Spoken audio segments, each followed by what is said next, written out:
Herzlich willkommen zu einer weiteren Folge hier aus Dr. Chens Keller. Wozu optimiert man eigentlich die Raumakustik? Und vor allem, womit? Das erfahrt ihr in diesem Video.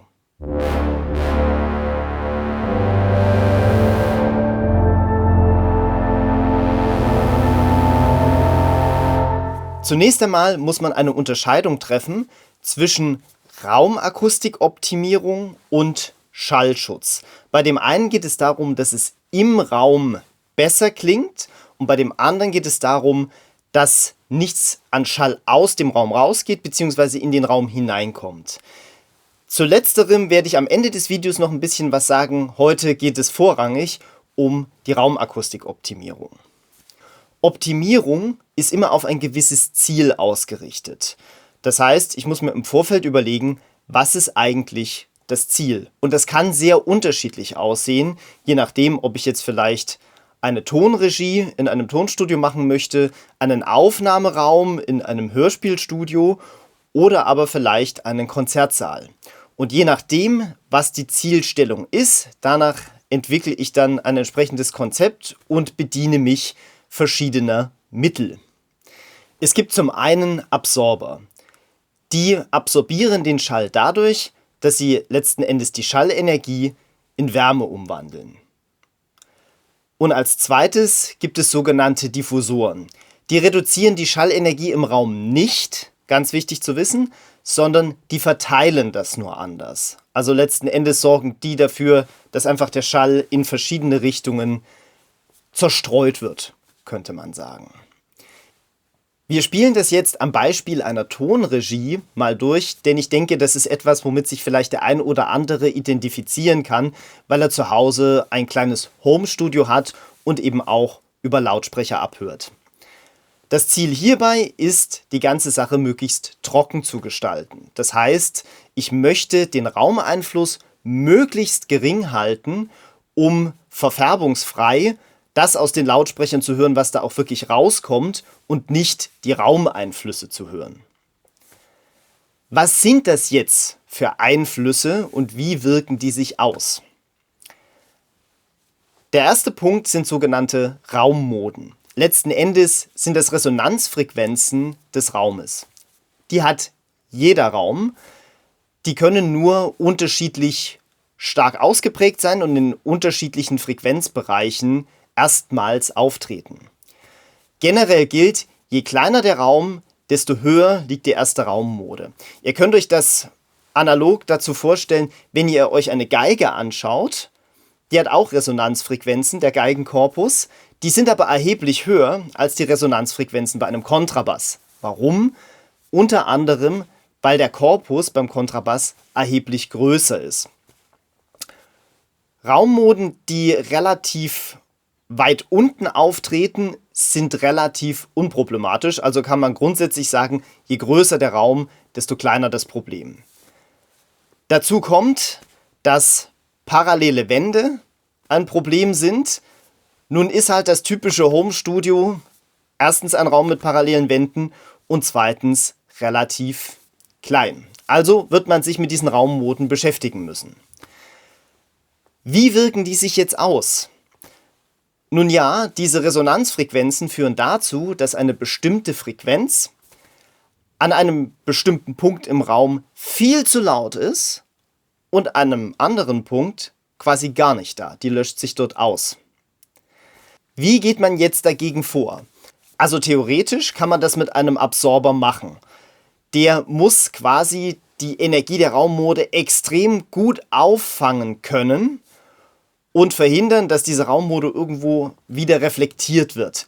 In der Praxis ist das aber in einem Homestudio beispielsweise überhaupt nicht erreichbar. Wenn man wirklich einen richtigen Regieraum hat, den man von einem Akustiker planen lässt sich sowas umsetzen, aber auch der wird vermutlich eher auf andere Mittel zurückgreifen. Was mache ich jetzt also in meinem Homestudio? Dadurch, dass die immer an derselben Stelle sind, also ortsfest, kann man mit der Abhörposition experimentieren. Das heißt, in dem Fall ist es am besten, einfach mal die beiden Lautsprecher und meinen Abhörpunkt ein bisschen im Raum rum zu bewegen und zu schauen, wo das Klangbild am ausgeglichensten ist. Ein zweiter sagen wir mal, Störfaktor sind Reflexionen im Raum. Die können an verschiedenen Dingen auftreten. Entweder an Objekten, ganz typisch ist ein Mischpult oder der Studiotisch in der Tonregie, aber natürlich auch an den Wänden, an der Decke und auch am Fußboden. Also letzten Endes an allen harten Oberflächen treten diese Reflexionen auf. Dazu hatten wir auch schon mal hier in diesem Video zur Raumakustik gesprochen. Das Problem sind vor allem die sogenannten Erstreflexionen. Wir stellen uns vor, der Schall kommt aus dem Lautsprecher, wird von der Wand daneben zurückgeworfen und kommt dann zu meinem Ohr. Dann habe ich einmal den direkten Schall vom Lautsprecher und einmal diesen umgeleiteten über die Wand, der etwas später kommt, aber dadurch, dass er nur einmal reflektiert worden ist, noch relativ laut ist. Diese beiden Signale überlagern sich und führen zu einem sogenannten Kammfiltereffekt. Der verhagelt mir also im Zweifelsfall meinen Frequenzgang. Dazu kommt, dass diese Reflexionen auch entscheidend sind für die Stereolokalisation. Das heißt, ich habe nicht nur einen anderen Frequenzgang über diese Erstreflexion, sondern auch mein Stereobild verzerrt sich. Bei den Erstreflexionen ist ein häufiges Konzept, dass ich an den Erstreflexionspunkten Absorber anbringe. Das heißt, links und rechts an der Wand und auch über mir an der Decke. Dann kreiert man eine sogenannte Reflection-Free Zone am Abhörpunkt. Das heißt, ich verhindere, dass überhaupt irgendeine Erstreflexion entsteht, die auf meinem Abhörpunkt eintrifft. Damit habe ich das Problem gelöst. Das ist ein Konzept, das man verfolgen kann, ist aber nicht das einzige, denn grundsätzlich kann ich solchen Reflexionen auch mit Diffusoren begegnen und die einfach im Raum verteilen. Der dritte Punkt, der eine wichtige Rolle spielt und letzten Endes indirekt auch mit den Reflexionen zu tun hat, ist die sogenannte Nachhallzeit. Die Nachhallzeit in einer Tonregie soll relativ kurz sein, also so 200 bis 300 Millisekunden. Das Wichtige dabei ist, dass das über den gesamten Frequenzbereich konstant sein soll. Hier ist das Mittel der Wahl ganz klar, ich verwende Absorber. Je nachdem, welchen Frequenzbereich ich hauptsächlich bearbeiten will, sind das verschiedene Absorber. Wenn euch dieses Thema interessiert, lasst mich das gerne unten in den Kommentaren wissen, dann mache ich gerne auch mal ein Video zu den verschiedenen Absorbertypen. Wenn ich immer noch komische Echo-Effekte habe, aber keine Absorber mehr anbringen kann, einfach weil sonst die Nachhallzeit noch kürzer wird, dann kann man auf einen Diffusor zurückgreifen, der bei Flutter-Echos und ähnlichem, also wenn zwischen zwei Wänden immer wieder Schall hin und her geworfen wird, sehr wirksam funktionieren kann. Vielleicht noch ein paar allgemeine Worte zur Akustik generell. So eine Akustikoptimierung ist immer eine sehr individuelle Sache. Natürlich kann man beispielsweise Raummoden oder ähnliches berechnen. Der Punkt ist, diese Rechenbeispiele sind immer ein guter Näherungswert, aber die gehen eben davon aus, ihr habt einen Raum, dessen Raumbeschaffenheit an allen Seiten gleich ist, also sprich keine Türen hat, keine Fenster hat, und das zeigt schon, so wirklich praxisnah ist es nicht. Das heißt, man muss diese Konzepte immer adaptieren. Also man kann nicht sagen, häng hier was hin, häng da was hin, häng da was hin. Das wird in jedem Raum immer super funktionieren. Es kann ein guter Anhaltspunkt sein, aber ob es dann gut funktioniert, muss man verifizieren. Das kann man entweder übers Hören machen, sagen, ja, jetzt klingt es besser oder jetzt klingt es schlechter. Wenn man es richtig machen will, dann kommt man tatsächlich um eine akustische Messung nicht drum rum. Sprich, ich messe den Raum erstmal, bevor ich überhaupt irgendwelche Akustikelemente anbringe. Dann sehe ich die Probleme, dann fange ich an, eben mit Absorbern und Diffusoren zu arbeiten und verifiziere nach jedem Schritt, ob es besser oder schlechter geworden ist. Denn es ist wichtig zu wissen, man kann eine Raumakustik verschlechtern. Und zwar auch erheblich verschlechtern. Das heißt, es gilt nicht das Prinzip, viel hilft viel. Viel vom Falschen macht eben auch viel Schaden. Ich hatte gesagt, ich gehe zum Ende auch nochmal auf die Schallisolation bzw. den Schallschutz ein. Das ist ein Thema, das wirklich schwierig ist und auch schwer umzusetzen. Zu verhindern, dass sich der Schall in einem Gebäude ausbreitet, kann ich eigentlich nur auf eine Art machen, nämlich indem ich eine Raum-in-Raum-Konstruktion baue. Das heißt, ich habe meine normalen Wände in meinem Raum und baue dort einen weiteren Raum hinein. Und der Punkt ist, der darf akustisch nicht angekoppelt sein. Das heißt, ich kann dort jetzt nicht einfach einen Holzverschlag reinbauen und den mit den Außenwänden verschrauben.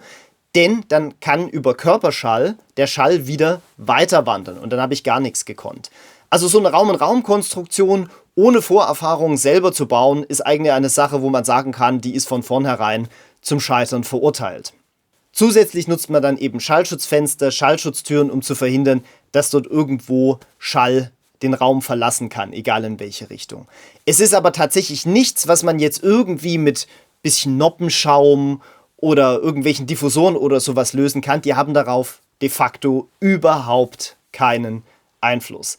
In der Praxis, in der Mietwohnung, muss man sagen, gibt es eigentlich zwei Varianten. Das eine ist, man arrangiert sich mit seinen Nachbarn. Das zweite ist, es gibt Schallschutzkabinen. Die sind quasi wiederum wie ein kleiner, in sich geschlossener Raum, auch im Regelfall mit einem doppelten Boden. Die funktionieren recht gut, das heißt, die können den Schall schon so um 25, 30 dB dämpfen. Aber die sind auch nicht ganz billig. Also je nach Größe ist man da auch 4- bis 5-stellige Beträge los. Ich hoffe, das Video hat euch gefallen und ihr konntet was für euch mitnehmen. Lasst mich das doch gerne unten in den Kommentaren wissen. Ansonsten gilt wie immer, Video liken, Kanal abonnieren und nicht vergessen, die Glocke zu läuten, damit ihr das nächste Video nicht verpasst. Bleibt mir nur, wie immer zu wünschen, gehabt euch wohl.